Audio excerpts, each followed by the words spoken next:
Hey guys, Lance Martin with the Martin Group, and we are back for our March 2026 Market Snapshot as our real estate market forecast series. I guess whatever, that's a mouthful, but that's what we're doing here. Same QR code, everything is there, everything now being a little bit more than what was there previously because next week, March 11th, we are returning back to the corporate offices of Highland Fairview, East End of Moreno Valley. Thank you to Ito and Moses for allowing us to use their venue. It's beautiful. So if you did attend our last forecast, we're going to the same place. If you didn't attend the last live in-person forecast, this place is great. I just love this venue. It's not a traditional, it's certainly not like the Fox Theater or the Doubletree, Marriott kind of a thing. It's way, way better, but it's a little bit smaller. So if you have not gotten your tickets just yet, go to the link tree that's on the thing, get your ticket. And if you happen to be in the circle that gets a comp code and you don't have that, see me. If you're not in that circle, then go there and pay. But hey, we hope to see you on March 11th. 8:30 is kind of coffee and pastries. We will kick off at 9 and we'll have everybody out of there by 11:30 or 12 o'clock. So hopefully we will see you. Again, oh, by the way, if you tickets, sponsor information, hit the QR code and everything is there just waiting for you. So let's go ahead and jump into our March market update. We're going to start off with median price. You look at the graphs, you will, again, all of these you can click into. I'm not going to click into them today. But if you click the link below, if you're so inclined, and you can click in and move your mouse around. Prices basically month over month, January to February, and these are all month ending February, so this is as of February 28th. All prices month over month were up, just a tick, nice, good news. However, we don't do month over month, we do year over year.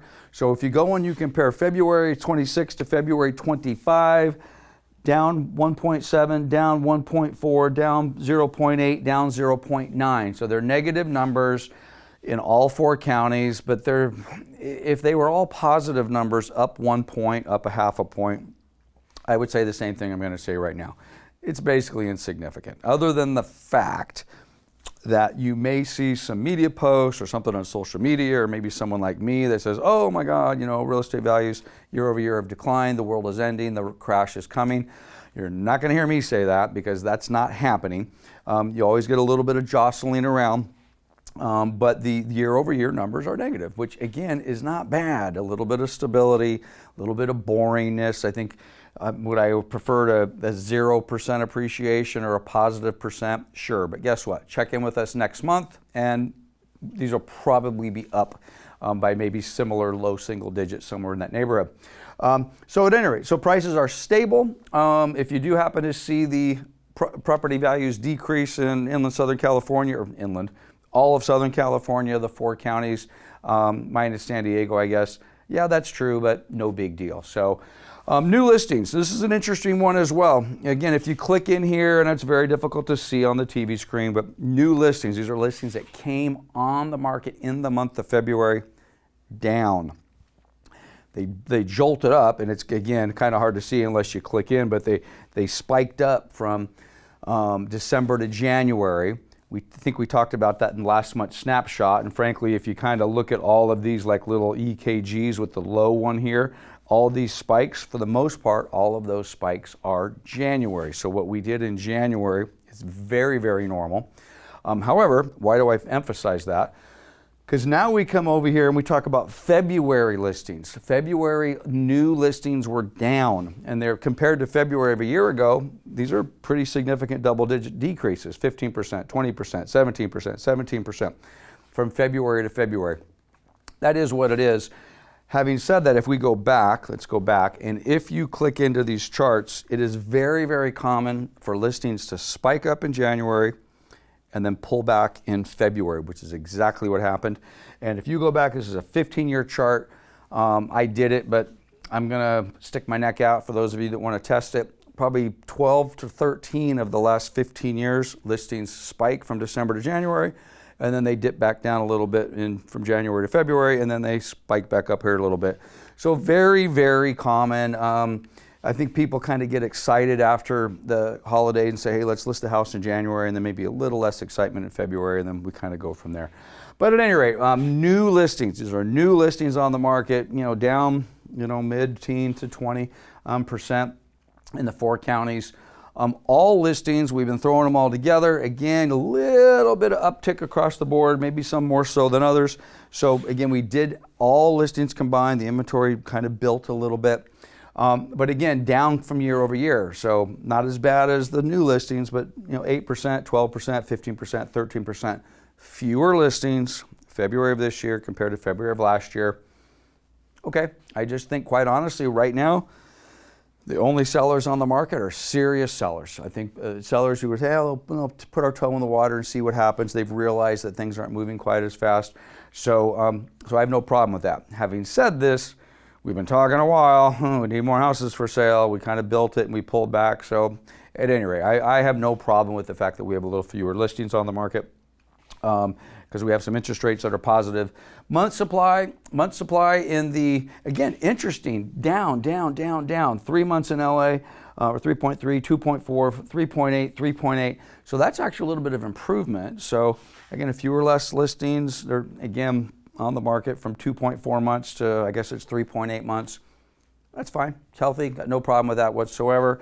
So again, you can click, by the way, go back in here and take a look at 2008 and the Great Recession and 2 years worth of standing inventory in Riverside, San Bernardino. I mean, that was my world for a very, very long time. But at any rate, 2 to 4 months worth of standing inventory, month supply for the month of February. I got no problem with that. Days on market, San Bernardino wins the prize. 2 months of days on market, so 60 days. Riverside, basically the same thing, 59 days, 38 days in Orange, and 44 in LA. These are increases, though. These are all positive numbers. So basically, what am I saying? It's taking longer to sell. 10% longer in LA as far as days on market, 2% longer in Orange, 11 in Riverside, and 17% longer days on market from a year ago in those 4 counties. No big deal. I got no heartburn with that sort of days on market. It's interesting. I'm just going to throw this out. Some of you may have followed the news. I don't have a slide for it, so I'm just going to talk off the top of my head about the Compass Real Estate acquired Anywhere Brands, which is my brand, Coldwell Banker, Century 21, Better Homes and Gardens, Sotheby's, a few others, and how they are changing the way they display their listings. There's a battle going on between the industry and Zillow. And anyway, Compass has decided that they're going to try to do something with Redfin and Rocket Mortgage. It's a whole different conversation, probably a whole different video that I probably should shoot in the next week or two. But one of the reasons they're saying that they can do this is they're going to do what we refer to as an off-market. By the way, I'm not a fan of this. I'm not a proponent of it. I think it's a horrible idea for a million reasons, different video. But one of the reasons they say they're doing that is because they're going to put properties on the market like in a coming soon status, and it will not affect the days on market. This is an industry thing, which I do not subscribe to. The industry thing is, if it's on the market for, longer than shorter, it's been on the market 30 days, it hasn't sold. It's been on the market 60 days, it hasn't sold. That's a problem. Everyone freaks out and says, well, there's something wrong with that listing. It's on the market a little bit longer than all the others. Are there people that feel that way? Yes. There's a lot of people in my industry that for 25 years have been looking at days on market. I've honestly thought the entire thing is total nonsense. So I don't really give two rips if it's on the market for 2 weeks or 2 months. It's all going to be price, location, condition, and price is going to impact that. So if you've been on the market as a seller and you're kind of hitting that long on the tooth type days on market, which we don't like, I don't care, but we don't like. If you finally get the price to where it needs to be, get the condition to where it needs to be, it's going to sell. It's just that simple. I don't care if it's been on the market 2 days or 200 days, it's going to sell. So it's price and condition. Location you can't do anything about. But at any rate, this 40 or 38 days to 60 days, average days on market, fine. It's definitely higher than it's been. I mean, actually we were back in here. This is when we had days worth of inventory on the market as opposed to months. But healthy, I got no issues with it. It's all good. Here we are again. Let's just get it out of the way. Pending sales, buyers and sellers coming together. We continue to just trail off. We continue to be at I keep wanting to say, we finally broke out of the trend where we are at record low pending sales, okay? I cannot say that we've broken out of the trend. If you just look at the red bar, which is Orange County, if you take it from here and you draw a line all the way across for the last 15 years, that is the lowest pending sales, buyers and sellers coming together in 15 years. I do not have data that goes back another 15 years, but guess what? It's the lowest on record. If someone wants to say, oh yeah, 32 years ago it was lower, okay, fine, maybe 32 years ago it was lower, but in my career, I've never seen anything like this. And every single one of these counties, we are continue to be at record low transactions. Can't say it again. I mean, I guess I can't say it again. I'm going to say it again. It sucks. It's horrible. And if you're an operator like me or a professional realtor, and of course we rely on transaction sales, it's tough. Although I was just talking to a realtor at Chuck Whitehead's office here at Coldwell Banker Associated Brokerage, where the studio is, closed 5 transactions last month. Or excuse me, not last month, last week. 5 last week. That's awesome. That's not an outlier. He's a badass. He's doing the thing. But just across the industry, record low sales. So, congratulations to that agent. But, as an industry, it's challenging. So look at those numbers. February to February, 35%, 39%, 16%, 25% fewer sales year over year. Whew. Brutal. Absolutely brutal. So hopefully we'll start to see some changes with interest rates, and we'll start to see, I'm very positive, by the way. I feel very encouraged that 2026 is going to be a good year as far as sales are concerned. I'll get to the forecast in a minute, but I'll preempt it. I think prices are going to be flat. Listings are going to be flat. Transactions are going to tick up to a little bit flat. So there's some positive stuff. I'm excited about the Fed chair change. Interest rates seem to be hovering in that 6% range. These are all good things. So hopefully we'll kind of absorb into what looks like the new norm, which is better than before, and we'll start to actually see a little bit, ever so much little improvement in 2026. So we shall see, but the pending sales still continue to be difficult. I am sorry for those of you that like the Spotlight City. I'm dark 2 months, last month and this month. I'll kick it in next week or next month. I just frankly didn't have the time because our actual live market forecast event is in 5 days from now, and I am busy getting ready for that. So I just touched base on interest rates. Interest rates were improved.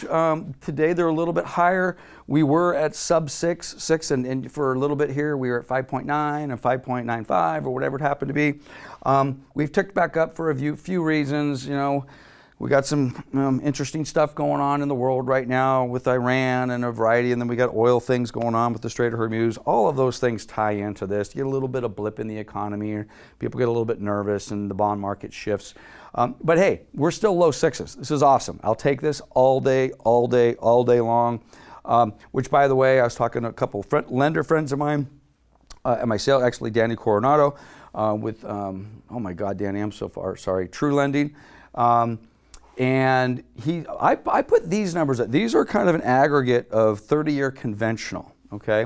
If you kind of look, I got it blocked out here a little bit. The 30-year FHA, 5.72. You can get an ARM. I wouldn't recommend an ARM, 5.5 or whatever it happens to be. But Danny apparently locked, I don't know if he funded it, but he apparently locked a loan on a FHA buyer, sub 620 credit, which, by the way, 620 credits, not horrible. But 620 credits, not 720 credit. And the higher that score, the better things get. But an FHA buyer with a FICO score below 620, obviously, minimum down payment, approximately 3% of the down payment, locked it, got him approved, and apparently he's going to put this deal together.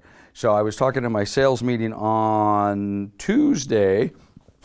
That buyer, VA buyer, FHA buyer, low down payment buyer with not the best credit. 620 is not horrible, but it's not 720, it's not 800.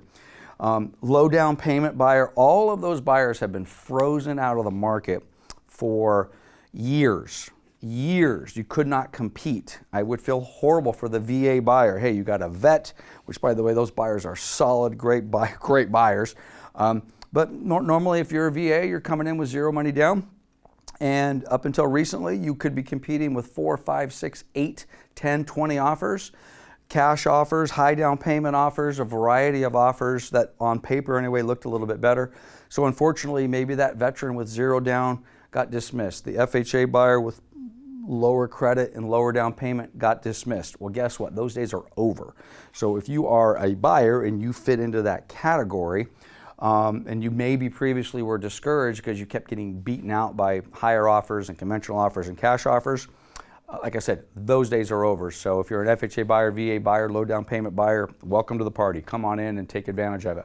So my forecast is, I already said it just a minute ago, I think prices are going to be flat for the entire year. Inventory is going to be flat, volume flat. It ain't flat right now. It's still creeping lower, but I think we'll end the year with flat to possibly a slight uptick, which is what California realtors are saying, et cetera, et cetera.